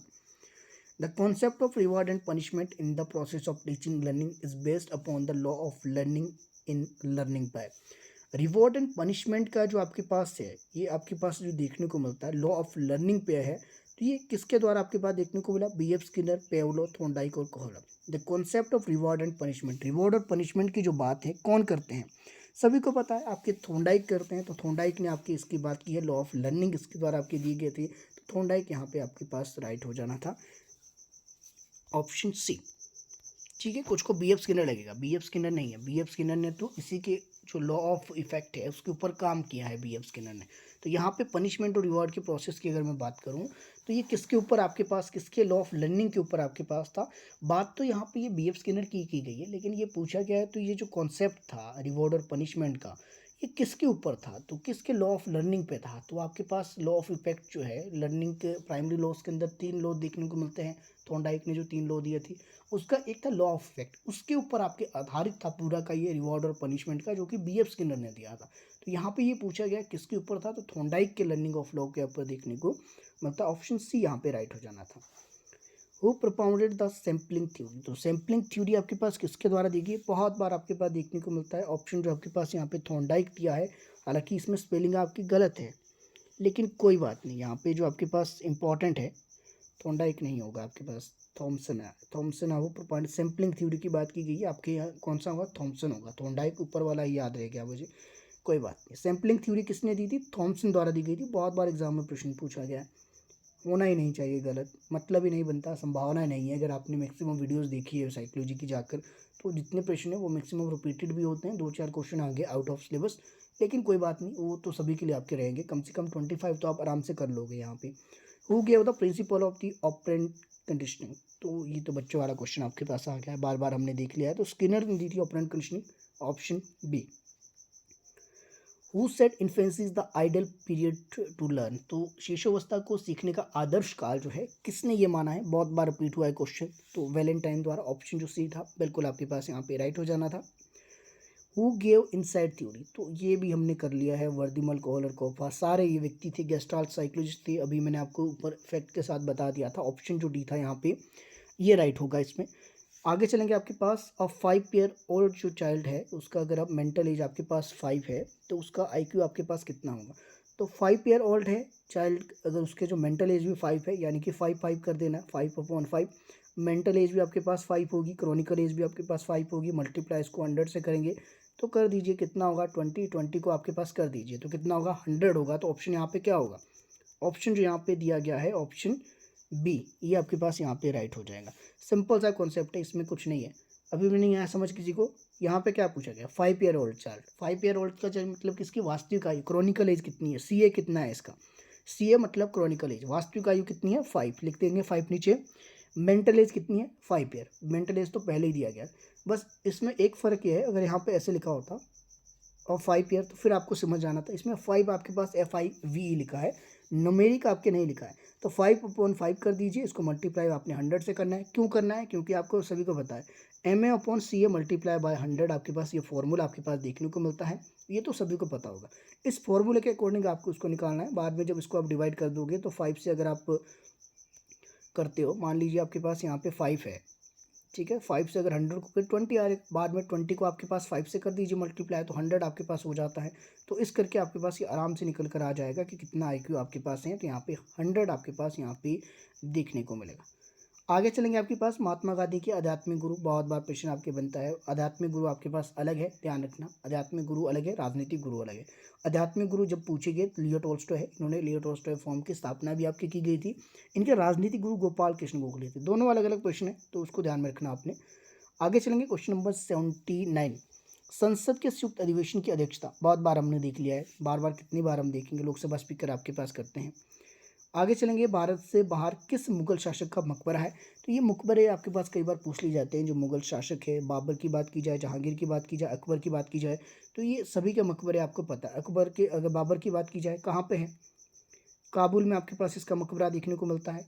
बात की जाए आपके पास जहांगीर की, तो जहांगीर का मकबरा शाहदरा में आपके पास देखने को मिलता है, जो कि लाहौर में है। तो ऑप्शन ए और बी आपके दोनों होगा। अकबर का तो सिकंदरा में था, ये तो सिंपल सा क्वेश्चन है, ठीक है। तो ये भी आपको मैंने अलग से प्रोवाइड करवाया है, ये वाला टॉपिक भी। मैक्सिमम टॉपिक पे मैंने वीडियो बनाई है। अगर आप इस मॉक टेस्ट में 70 तक स्कोर कर लेते हो तो फिर ठीक है, फिर आपको चिंता की कोई ज़रूरत नहीं है, जस्ट आप रिवीजन आप करते रहिए। सिरमौर प्रजामंडल की स्थापना, बहुत बार क्वेश्चन पूछा जाता है, 1939, ठीक है, सभी को देख लेना। 1939 में धामी गोलीकांड भी आपके देखने को मिलता है। चंबा के किस राजा ने जो है औरंगजेब के मंदिर को गिराने के आदेश को ठुकरा दिया था? कौन सा राजा था जिसने जो है यहाँ पे औरंगजेब का जो औरंगजेब ने मंदिर को जो है, माफ कीजिएगा, यहाँ पे चंबा के किस राजा ने औरंगजेब का जो है मंदिर को गिराने के आदेश को ठुकरा दिया? औरंगजेब ने आदेश दिया कि जितने भी मंदिर हैं उनको आपके गिरा दिया जाए, और इसको चंबा के एक राजा ने ठुकरा दिया। बल्कि इसके एवज में इसने क्या किया कि जितने भी मंदिर थे उन पे सोने की जो है जड़ी लगाने को कह दिया। ये कह लीजिए कि सोने का कुछ आपके लगाने को कह दिया कि हर मंदिर पे सोने का जो है कुछ लगा दीजिए, उसके आदेश की अवहेलना करने के लिए। तो ये चतर सिंह आपके पास थे, बड़े खतरनाक व्यक्ति आपके पास थे। अगर आप HP हिस्ट्री पढ़ते हो तो बहुत अच्छे व्यक्ति आपके पास समझ सकते हैं इनको।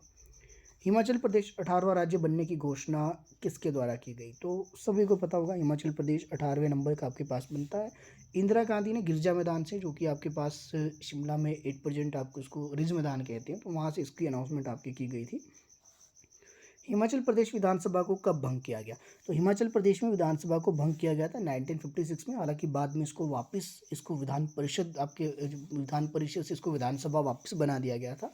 तो ये आपको याद रखना है, विधानसभा आपकी जो भंग होकर विधान परिषद आपकी बनती है 1956 में। हालांकि बाद में इसको विधान परिषद को विघटित करके वापस विधानसभा में इसको लाया गया था, 1956 में इसको भंग किया गया है, ये आपने याद रखना। वर्तमान में 68 आपके पास यहाँ पे विधानसभा के सदस्य हैं, अगर आपसे ये भी पूछा जाए तो पता होना चाहिए। और विश्व रक्तदान दिवस कब मनाया जाता है? बाकी 15 जून को क्या होगा, 9 जून को क्या होगा, 4 अप्रैल को क्या होगा? यहाँ पे राइट आंसर जो होगा आपके पास 14 जून। तो 14 जून को आपके पास ब्लड डे, आपके पास वर्ल्ड ब्लड डे आपके पास यहाँ पे दिखने को मिलता है। आगे चलेंगे, आपके पास विधानसभा की अंतिम बैठक, बहुत बार आपके पास स्टूडेंट गलत कर जाते हैं कि अंतिम बैठक आपके कब हुई थी। कुछ को लगता है 26 नवंबर 1949 को हुई थी, लेकिन ऐसा नहीं है। 24 जनवरी 1950 ऑप्शन जो सी दिया था यहाँ पे सही हो जाएगा। बाकी बात की जाए 26 जनवरी 1950 यहाँ पे संविधान आपके लागू होता है। हालांकि संविधान को अंगीकृत अडॉप्ट आपके पास 26 नवंबर 1949 को आपके किया गया था, ठीक है। 9 दिसंबर 1949 तो पहली बैठक आपकी हुई थी। अगला प्रश्न आपके पास क्या है? संविधान निर्माण में संवैधानिक सलाहकार नियुक्त हुए थे। दो प्रश्न अलग अलग, एक तो संवैधानिक सलाहकार, एक थे आपके पास किसके मन में ये विचार आया था? तो आपके पास विचार तो M.N. रॉय के मन में आया था। संवैधानिक सलाहकार नियुक्त किए गए थे B.N. रॉय, ठीक है। तो ऑप्शन डी यहाँ पे राइट होगा इसका, B.N. रॉय। हरमंदिर साहिब 8% का आपके हरमंदिर साहिब, ये आपके पास क्या है? गोल्डन टेम्पल आपके पास कहाँ पे? अमृतसर में जो गोल्डन टेम्पल है, इसी को आपके हरमंदिर साहिब भी कहा जाता है। तो आपने इसमें परेशान नहीं होना। इसमें प्रश्न पूछा गया है कि किसने इसका जो निर्माण किया था, तो गुरु अर्जुन देव द्वारा इसका निर्माण किया गया था। अब प्रश्न आपके लिए है कि हरमंदिर साहिब के बाहर जो जलाशय है उसका निर्माण किसने करवाया था? अमृतसर की जो स्थापना है वो किसने की थी? किस सिख गुरु ने अमृतसर बसाया था? पहला प्रश्न। किसने जलाशय का निर्माण कराया? दूसरा प्रश्न।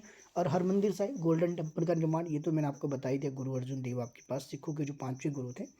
इंपॉर्टेंट फैक्ट आपके साथ साथ लेकर चलेंगे।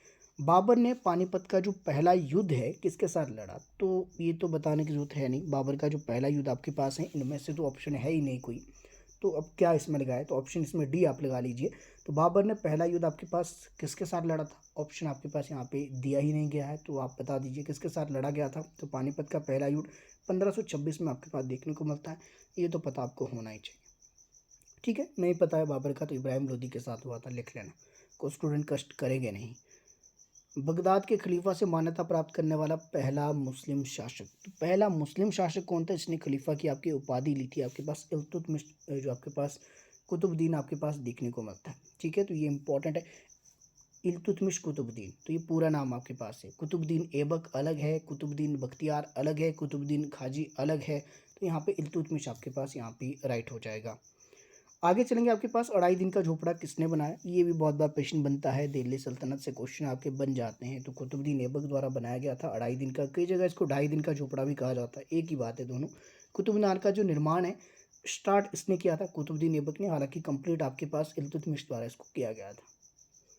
संविधान की किस अनुसूची में नगर पालिका की जो शक्तियां हैं, प्राधिकार और जिम्मेदारियों का उल्लेख आपके पास देखने को मिलता है? नगर पालिकाओं की शक्तियों प्राधिकार की जो बात की गई है किस में देखने को मिलता है? आपके पास जो ऑप्शन दिए गए हैं, ऑप्शन आपके पास यहाँ पे किसके अंदर देखने को मिलेगा? अनुसूची की बात की गई है, तो 12वीं अनुसूची आपके पास नगर पालिका से संबंधित है। ऑप्शन जो बी था बिल्कुल आपके पास यहाँ पे ठीक हो जाना था। भारतीय संविधान के किस भाग में राजभाषा का उल्लेख है? भारतीय संविधान के किस भाग के अंदर राजभाषा आपके देखने को मिलेगी? राजभाषा वही वाली जो आपके पास कितनी भाषाओं को मान्यता प्राप्त है, वो राजभाषा वाला ही है। अब भाग की बात की गई कि किस भाग में एक्चुअल में आएगा, तो भाग आपके पास दिए गए 15, 10, 11 और 17। भाग 17 में आपके पास राजभाषा का उल्लेख देखने को मिलता है। तो ऑप्शन आपके पास जो यहाँ पे डी दिया गया था, ये बिल्कुल यहाँ पे ठीक हो जाना था। आगे चलेंगे, विश्व का सबसे बड़ा और गहरा महासागर आपकी कौन सा है? तो विश्व का सबसे बड़ा भी है और गहरा भी है। कौन सा महासागर है? तो गहरे की बात की जाए तो अगर आपको एक चीज़ भी इनमें से पता है तो आप लगा सकते हैं। यहाँ पे दो क्लू गए, एक सबसे बड़ा पूछा गया और सबसे गहरा, तो प्रशांत महासागर है। प्रशांत महासागर में कौन सी जगह है जो सबसे गहरी है? ये भी प्रश्न बनता है। कीजिए ज़रा कमेंट सेक्शन में कमेंट कीजिए। हालांकि एचपी टेट में इतना नहीं जाया जाएगा। चलिए नेक्स्ट आपके देख लेंगे। नेक्स्ट आपके पास यहाँ पे देखने को मिलेगा, भारत का बिस्मार्क किसे कहा जाता है? बहुत बार प्रश्न पूछा गया है, भारत का बिस्मार्क रिपीटेड क्वेश्चन है। भारत का बिस्मार्क आपके इनमें से किसे कहा जाता है? तो आपके पास भारत का जो बिस्मार्क है वो आपके पास सरदार वल्लभ भाई पटेल, इन्हीं को लौह पुरुष भी कहा जाता है, तो पता होना चाहिए आपको। सरदार वल्लभ भाई पटेल, ऑप्शन जो फर्स्ट था बिल्कुल आपके पास ठीक था। हिमाचल के किस राजा को अजान बाहु के नाम से, अजान बाहु का मतलब होता है जिसकी जो बाजुआं हैं वो आपके पास घुटनों तक चली जाती हैं, तो अजान बाहु के नाम से किसे जाना जाता है? बहुत बार प्रश्न आपके देखने को मिलता है। राजा कैरी सिंह को, ऑप्शन जो फर्स्ट यहाँ पे दिया गया था ये आपके पास यहाँ पे सही था। हिमाचल प्रदेश जो है किस वर्ष संघ शासित प्रदेश बना? तो ये भी मैंने आपको बातों बातों में बता ही दिया था कि कब आपके बना। तो आपके पास पार्ट सी जो आपके पास देखने को मिला, ये 1956 तक आपके पास पार्ट सी रहा। तो 1971 तक की अगर मैं बात करूं तो यहाँ पे आपके पास ये संघ शासित प्रदेश आपके रहता है 1956 से लेकर 71 तक। मुख्य आयुक्त 1951 तक आपके रहा। ठीक है, 1951 तक मुख्य आयुक्त रहा था। उसके बाद आपके पास 1956 तक पार्ट सी के रूप में आपके देखने को मिलता है। आगे चलेंगे, आपके पास उदयपुर का प्राचीन नाम, प्राचीन नाम भी पूछ ले जाते हैं। हिमाचल प्रदेश में बहुत से स्थान ऐसे हैं कि आपके प्राचीन नाम किसका क्या है। तो उदयपुर का जो प्राचीन नाम है इसमें से क्या था? किरग्राम किसका था? कुल्लूत किसका था? दमेरी किसका था? दमेरी नूरपुर का था, कुल्लूत कुल्लू का था, किरग्राम आपके पास बैजनाथ का देखने को मिलता है। यहाँ पे क्या पूछा गया है? उदयपुर, तो उदयपुर में एक ही तो ऑप्शन आपके बच गया है, मारकुल। तो मारकुल जो आपके पास प्राचीन नाम है ये किसका देखने को मिलता है? उदयपुर का आपके पास यहाँ पे देखने को मिलता है। आज का अंतिम प्रश्न, और आपकी जान में जान यहाँ पे आई होगी। प्रश्न आपके पास क्या है? इनमें से किस वेद को कर्मकांडी वेद कहा जाता है? तो यहाँ पे प्रश्न थोड़ा सा अटपटा है, आपके टाइपिंग मिस्टेक है। इनमें से किस वेद को जो है कर्मकांडी वेद आपके पास कहा जाता है? तो कर्मकांडी वेद इसमें से अथर्ववेद हो गया, ऋग्वेद, यजुर्वेद, सामवेद। सिंपल सा है, जिसमें कर्मकांड की बात की गई, यज्ञ संबंधी जो नियम और विधियों का जो संकलन है वो यजुर्वेद में आपके पास देखने को मिलता है। तो इसके अकॉर्डिंग आपके पास क्या हो जाना था, इसके अकॉर्डिंग आपके पास यहाँ पे जो राइट हो जाना था ऑप्शन जो सी दिया गया था, यजुर्वेद आपके पास यहाँ पे इंपॉर्टेंट है। एक प्रश्न शायद इसके अलावा और बच गया है। हाँ, एक और प्रश्न आपके पास, अंतिम प्रश्न आपके पास ये रहेगा, किस मुगल शासक के काल को स्थापत्य कला का स्वर्ण युग आपके पास कहा जाता है? ऑप्शन आपके पास दिए गए हैं, औरंगजेब आपके पास, शाहजहां है, जहांगीर है, अकबर है। एक चीज़ और है, औरंगजेब का मकबरा कहाँ है पता होना चाहिए, शाहजहां का मकबरा, जहांगीर का मकबरा, अकबर का मकबरा। ये मकबरे आपके पास पता होना चाहिए। अलग से मैंने वीडियो आपकी डाली है, उसको जाकर आप देख लेना। फिलहाल हम बात करेंगे यहाँ पे किस मुगल शासक के काल को स्थापत्य कला का जो है स्वर्ण युग आपके पास कहा रहा है। स्थापत्य कला समझते हो, स्थापत्य कला, ठीक है, जिसमें आपके पास कलाकारी, चित्रकारी वगैरह, जो मूर्ति आपके पास है, मूर्तिकाल भी समझ सकते हैं, इस मूर्तियाँ वगैरह का जो निर्माण है, ये सारी चीज़ें आपके डेवलप हुई। तो कला से संबंधित जितना था ये आपके पास शाहजहाँ के समय की बात है। तो ऑप्शन जो यहाँ पे बी दिया गया था, शाहजहाँ, आपके पास यहाँ पे राइट हो जाना था। ठीक है, बाकी तो आपके पास ये ऑनलाइन क्लासेस वाले हैं कि आपके पास क्या क्या चीज़ें हैं, और तो इसमें आपके पास कोई इफेक्ट आपके रहा नहीं है। अब बता देना कि आपके लिए कितना हेल्पफुल रहा ये टेस्ट। बाकी के जितने 5 मॉक टेस्ट और हैं, अगर आपको लगेगा कि इस मेथड से आपको ज़्यादा अंडरस्टैंड हो रहा है और ज़्यादा हेल्प आपको मिल रही है एग्ज़ाम के लिए, तो कमेंट सेक्शन में कमेंट कीजिएगा कि इस तरह के आपको और भी प्रोवाइड किए जाएंगे जब तक आपका एग्ज़ाम होता है। बाकी एक रिक्वेस्ट है, अपने दोस्तों के साथ वीडियो को जरूर शेयर कीजिएगा। बाकी मिलते हैं अगली क्लास में। आप सभी का मेरे साथ बने रहने के लिए तहे दिल से बहुत बहुत धन्यवाद।